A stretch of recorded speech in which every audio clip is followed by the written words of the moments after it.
Allô? Oui, Patrick. Tu peux expliquer ce que tu fais avec l'expédition, toi, au milieu de l'Atlantique? Donc ben voilà, comme vous le savez, on est toute une équipe à bord du bateau. On a des marins professionnels, on a des scientifiques. L'idée, c'était vraiment d'avoir un miroir entre l'expédition de Patrick au milieu de l'Atlantique et la descente de la Seine, avec des étapes, et à chaque étape, sensibiliser à l'aide d'actions menées par les lycées agricoles, par les enfants des lycées agricoles, sur la nécessité du ramassage de ces macro-déchets.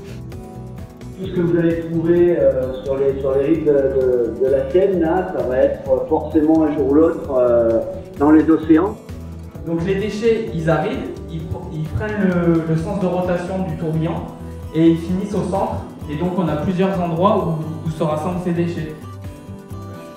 La bouteille d'eau qui part des sources de la Seine et qui se retrouve dans l'océan peut avoir des dégâts phénoménaux et qu'à ce titre-là, il est bien que l'expédition 7e continent doit permettre de pouvoir mobiliser les jeunes. Et là, on le voit, des jeunes du lycée agricole privé de Sainte-Maure qui sont présents aujourd'hui parce qu'ils étaient motivés pour venir sur le terrain.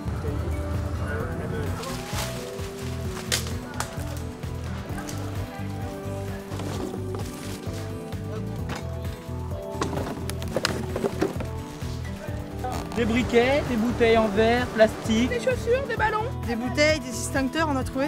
Je pensais pas trouver autant de choses. Alors venez voir les gars.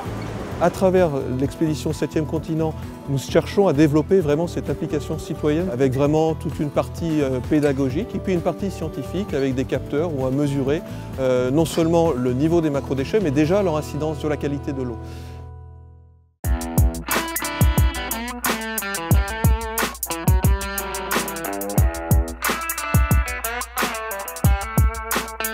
On met des boules à thé là-dessus. Comme ça flotte, quand ils sont tendus. Il y a le courant qui passe et moi je les capture, c'est ça mes capteurs.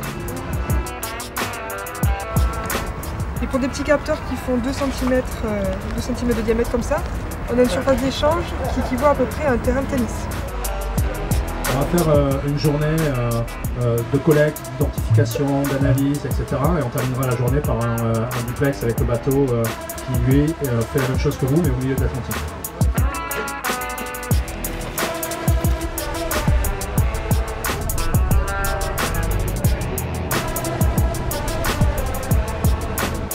En discutant avec certains des lycéens, ils ont pris conscience que le geste banal qui consiste à jeter un mégot ou un verre ou une bouteille a un impact considérable.